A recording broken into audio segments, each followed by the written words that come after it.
Hi dear students, today we are going to deal with the balance portion of our chapter.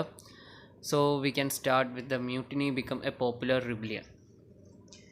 So the struggles between rulers and the ruled are not unusual. Sometimes such struggles become quite widespread as a popular resistance so that the power of the state breaks down.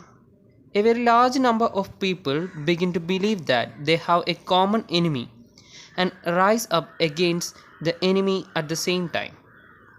For such a situation to develop, people have to organize, communicate, take initiative, and display confidence to turn the situation around. 1757 Plassey യുദ്ധത്തെ തുടർന്നിട്ടാണ് ഇന്ത്യയിൽ British east India company ഭരണം ആരംഭിക്കുന്നത്. തുടർന്ന് 100 വർഷങ്ങൾക്ക് ശേഷം 1857 east India കമ്പനിക്ക് ആദ്യമായിട്ട് ഇന്ത്യയിൽ നിന്നൊരു പോപ്പുലർ മാസ് റിബലിയൻ ഫേസ് ചെയ്യേണ്ടതായിട്ടും അത് അവരുടെ ഭരണകൂടത്തെ തന്നെ പിടിച്ചിളക്കുന്ന രീതിയിലുള്ളതും ആയിരുന്നു.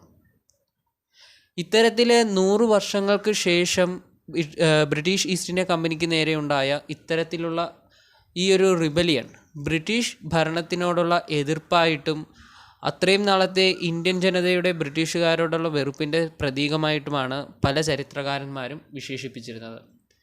A large number of Indians developed a feeling that they had a common enemy.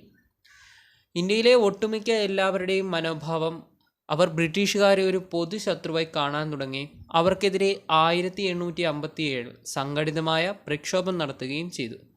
Okay, നമുക്കതിനെക്കുറിച്ച് detailed ആയിട്ട് നോക്കാം. From here we can take a look into the causes of revolt of 1857. The rumor that the cartridge in the newly supplied Enfield rifle were greased with the fat of cows and pigs provoked them. It wounded the religious sentiment of Hindu and Muslim soldiers. The soldiers who were unwilling to use the new cartridge were punished by the officers. 1857 റിവോൾട്ടിന് പ്രധാന കാരണമായി പറയുന്ന ഈ ഒരു immediate കോസായിട്ട് തന്നെ കണക്കാക്കുന്നത് ഈ ഒരു സ്റ്റേറ്റ്മെൻറ്റാണ്. അതായത് ആർമിയിൽ പുതിയതായി ഇംപ്ലിമെൻറ്റ് ചെയ്ത എൻഫീൽഡ് റൈഫിളുകളിൽ ഉപയോഗിക്കാൻ കൊണ്ടുവന്ന കാട്രിഡ്ജുകൾ പൊതിഞ്ഞിരുന്ന ഗ്രീസ് ചെയ്തിരുന്നത് കൗവിൻ്റെയും അതുപോലെ തന്നെ പിഗിൻ്റെയും ഫാറ്റ് കൊണ്ടാണ് എന്നൊരു കിംവദന്തി മൊത്തത്തിൽ പരന്നിട്ടുണ്ടായിരുന്നു.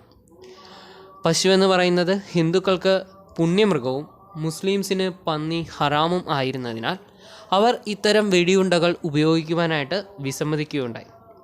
ഇത്തരത്തിൽ വിസമ്മതിച്ച നിരവധി സൈനിക ഉദ്യോഗസ്ഥരെ, ശിപ്പായിസിനെ ബ്രിട്ടീഷ് ഓഫീസേഴ്സ് ക്രൂരമായി പണിഷ് ചെയ്യുകയും ചെയ്തു.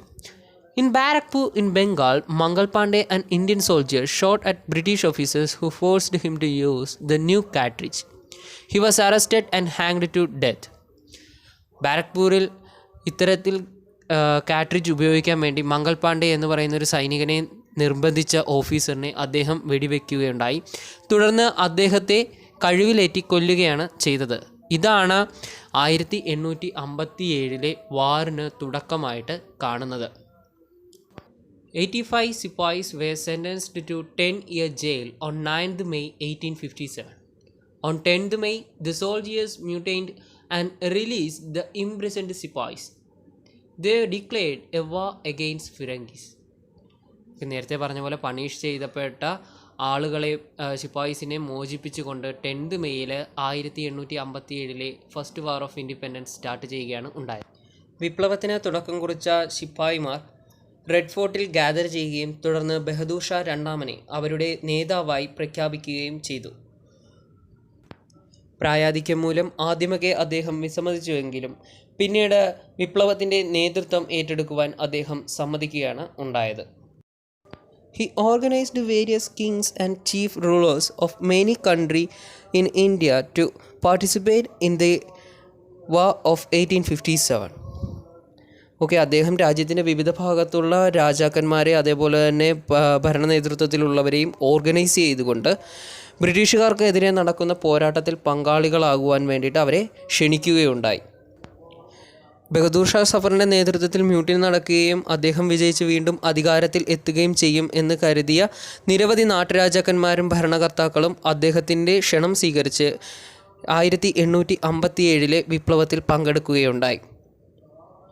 ബ്രിട്ടീഷ് ഭരണത്തിന് കീഴിൽ നിന്നും തങ്ങളുടെ രാജ്യം തിരിച്ചു കിട്ടുമെന്നും വീണ്ടും തങ്ങളുടെ രാജ്യത്ത് ഭരണം നടത്താം എന്നുള്ളൊരു വിശ്വാസത്തിന് പുറത്തുമാണ് ഇത്തരത്തിൽ അവർ ബഹദൂർ ഷാ രണ്ടാമൻ്റെ ക്ഷണം സ്വീകരിച്ച് ഇതിൽ പങ്കാളിയായത്.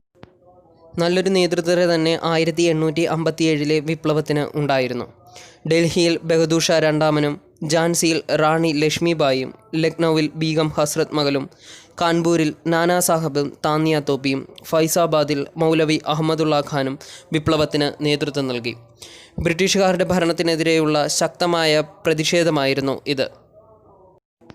ഇവർക്ക് പുറമെ Birjis Qadr, son of Awadh king Wajid Ali Shah and Begum Hazrat Mahal, Rani Avantibai Lodhi of Ramgarh, Bakht Khan a soldier from Bareilly, Kunwar Singh of Bihar തുടങ്ങിയവരും നേതൃനിരയിലേക്ക് എത്തുകയുണ്ടായി. ഇതെല്ലാം ബ്രിട്ടീഷ് ഭരണത്തോടുള്ള പ്രതിഷേധമായിരുന്നു നിഴലിച്ച് കണ്ടിരുന്നത്.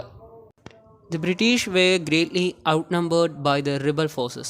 They were defeated in a number of battles. ശക്തമായ ഒരു വിപ്ലവം തന്നെയായിരുന്നു ബ്രിട്ടീഷുകാർക്ക് 1857 നേരിടേണ്ടി വന്നത്.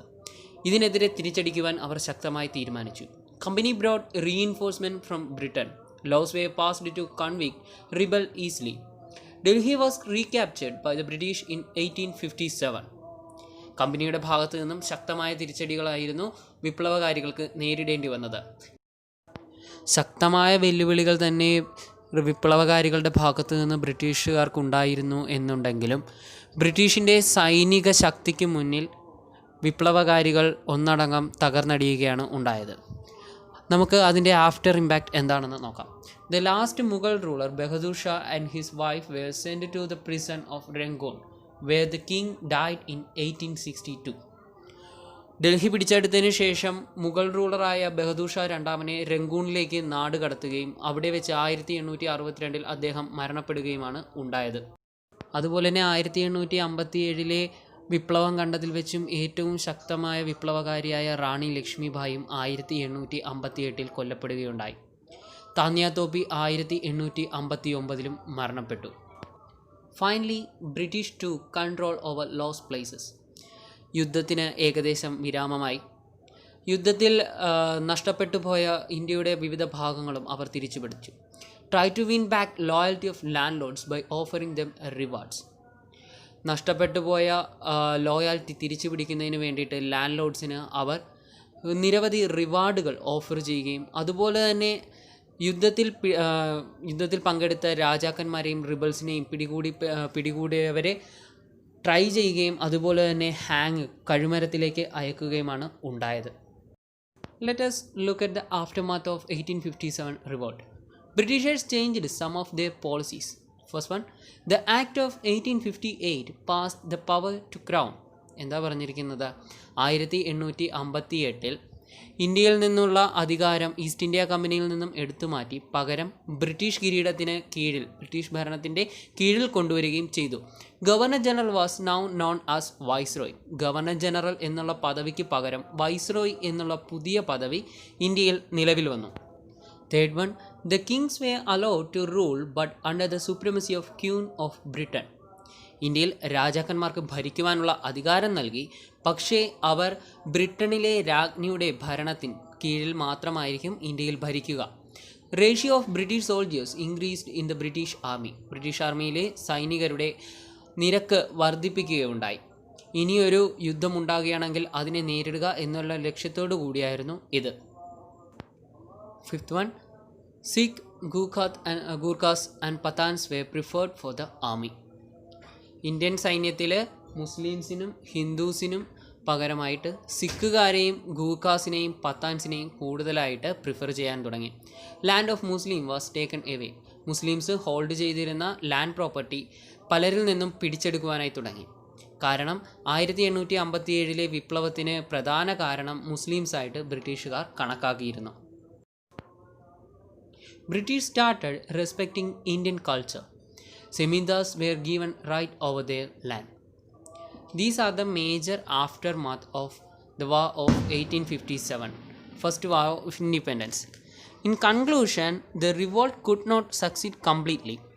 It was marked as the foremost massive resistance of Indian against British. It brought about several changes in the policies and administration of the British. The British Parliament took over India from the British East India Company. ഇത്രയാണ് മെയിനായിട്ട് നമുക്ക് ഈ ചാപ്റ്ററിൽ നോക്കാനുള്ളത്. എല്ലാവരും വളരെ detailed ആയിട്ട് തന്നെ നോക്കുക. നിങ്ങൾക്ക് വേണ്ട പ്രധാനപ്പെട്ട ക്രെസ്റ്റ് പോയിൻറ്റ്സ് എല്ലാം പറഞ്ഞിട്ടുണ്ട്. എല്ലാവരും ടെക്സ്റ്റ് നല്ലതുപോലെ വായിക്കുക. വായിച്ചിട്ട് മനസ്സിലാകാത്ത പോർഷൻസ് നോട്ട് ഡൗൺ ചെയ്യുക, എന്നിട്ട് ചോദിക്കാവുന്നേ ഉള്ളൂ. Okay, thank you.